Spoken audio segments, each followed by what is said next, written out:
Hi friends, நம்மளோட இந்த சாம் த ஸ்டாம் சேனலில் சினிமா பற்றின இன்ட்ரெஸ்டிங்கான இன்ஃபர்மேஷன்ஸையும் பேக் ஸ்டோரிஸும் பார்த்துட்டு வரோம். அந்த வகையில் இன்றைக்கி நம்ம வீடியோவில் டாப் ஸ்டார் பிரசாந்த் ஜீன்ஸ் படத்தில் கமிட் ஆனதுக்கு பின்னாடி பல விஷயங்கள் நடந்திருக்குது. அதை பற்றி தான் டீட்டெயிலாக பார்க்க போகிறோம். வீடியோக்குள்ளே போகிறதுக்கு முன்னாடி நீங்கள் என்னோட சேனலுக்கு ஃபஸ்ட் டைம் வரீங்க, நீங்கள் சினிமா ஃபேனாக இருக்கீங்க அப்படின்னா என்னோட சேனலை சப்ஸ்கிரைப் பண்ணி சப்போர்ட் பண்ணுங்கள். இப்போ வாங்க வீடியோக்குள்ளே போகலாம். தளபதி விஜய் நடித்த விஷ்ணு அப்படிங்கிற திரைப்படம் 1995 வருஷம் ரிலீஸ் ஆச்சு. இந்த படத்தோட ப்ரொடியூசர் பாஸ்கர், அவரோட மகன் பாலாஜி பாஸ்கர். இவங்க ரெண்டு பேருமே விஷ்ணு படத்துக்கு அப்புறம் மறுபடியும் விஜய் வச்சு இன்னொரு படம் பண்ணலாம் அப்படின்னு பிளான் பண்ணியிருக்காங்க. ஆனால் விஜயோட கால் சீட் கிடைக்காமலே ரொம்ப நாள் தள்ளி போயிருக்கு. அதுக்கப்புறம் இவங்க ரெண்டு பேருமே நேராக விஜயோட அப்பாவான எஸ் ஏ சந்திரசேகர் வீட்டுக்கு போயிட்டு நாங்கள் விஜய் வச்சு இன்னொரு படம் பண்ணலான்ட்டு இருக்கோம், ஆனால் அவரோட கால் சீட் பிரச்சனையாகவே இருக்குது, ஸோ அதை எப்படியாவது சரி பண்ணி கொடுங்க அப்படின்னு கேட்டிருக்காருங்க.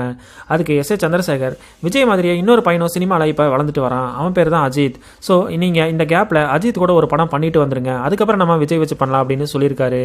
அதை கேட்டு அஜித்தை அப்ரோச் பண்ணி இந்த கதையை சொல்லியிருக்காங்க. அஜித்துக்கு கதையை பிடிச்சு போகவே, ஆனால் அவர் இந்த படத்தில் நான் நடிக்கிறேன், ஆனால் எனக்கு இந்த படத்துக்கு 10 லட்ச ரூபா சம்பளம் வேணும் அப்படின்னு கேட்டிருக்காரு. ஏன்னா அந்த டைமில் அஜித்துக்கு நிறைய பண கஷ்டம் இருந்ததால் இந்த 10 லட்ச ரூபா அவருக்கு ரொம்பவே உதவியாக இருக்கும் அப்படிங்கிறதுனால இந்த பணத்தை கேட்டதாக சொல்கிறாரு.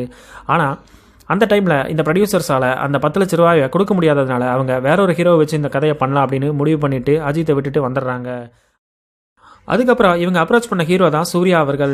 சூர்யா இந்த படத்தோட ஆடிஷனில் கலந்துருக்காரு. ஆனால் ஒரு சில காரணத்தினால இந்த ஆடிஷனில் அவர் செலக்ட் ஆகாமல் போகவே அதுக்கப்புறம் இவங்க அப்ரோச் பண்ண ஹீரோ தான் டாப் ஸ்டார் பிரசாந்த் அவர்கள்.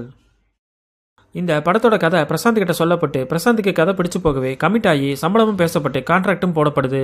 ஆனால் இந்த படத்தோட பூஜையில் பிரசாந்த் கலந்துக்கவே இல்லை. இது இந்த படத்தோட ப்ரொடியூசரான பாஸ்கருக்கு கோபத்தை ஏற்படுத்தவே, ஆனால் எந்த ஒரு தடை இல்லாமல் பூஜை நடந்து முடிஞ்சிருது. பூஜை நடந்து முடிஞ்சதுக்கப்புறம் 2 நாள் கழிச்சு பிரசாந்த் அவங்க அப்பா தியாகராஜனும் ப்ரொடியூசரை பார்க்கறதுக்கு வீட்டுக்கே வர்றாங்க.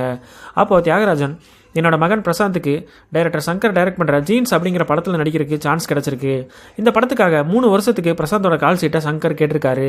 ஏன்னா வெளிநாடுகளெல்லாம் படைப்பிடிப்பு நடக்கிறதுனால 3 வருஷம் கால் சீட் வேணும் அப்படிங்கிறதுனால நம்மளோட படத்தை தள்ளி வச்சுக்கலாம் அப்படின்னு தியாகராஜனுக்கு ரெக்வஸ்ட் பண்ணி கேட்டிருக்காரு. அதனால் பூஜை நடந்த செலவான 2 லட்ச ரூபாயை சேர்த்து நான் கூடவே இன்னொரு 2 லட்ச ரூபாயா 4 லட்ச ரூபா கொடுத்துட்றேன், நீங்கள் பிரசாந்தை உங்களோட பையனாக நினச்சி இந்த படத்தில் நடிக்கிறதுக்கு எப்படியாவது சம்மதம் சொல்லுங்கள் அப்படின்னு கேட்டிருக்காரு.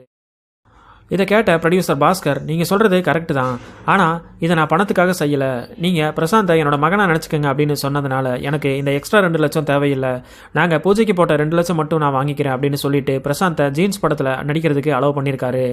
இதை ப்ரொடியூசர் பாஸ்கரோட மகனான பாலாஜி பாஸ்கர் ரீசெண்டாக ஒரு பேட்டியில் சொல்லியிருக்காரு.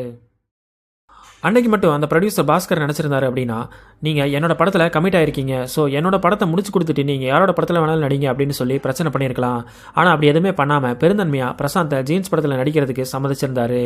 ஜீன்ஸ் படமே பிரசாந்துக்கு பார்த்தீங்கன்னா அவரோட கெரியர்லேயே ஒரு மிகப்பெரிய ஹிட் ஆகி அவரோட மார்க்கெட் வேல்யூ ஏறுறதுக்குமே உதவியாக இருந்துச்சு.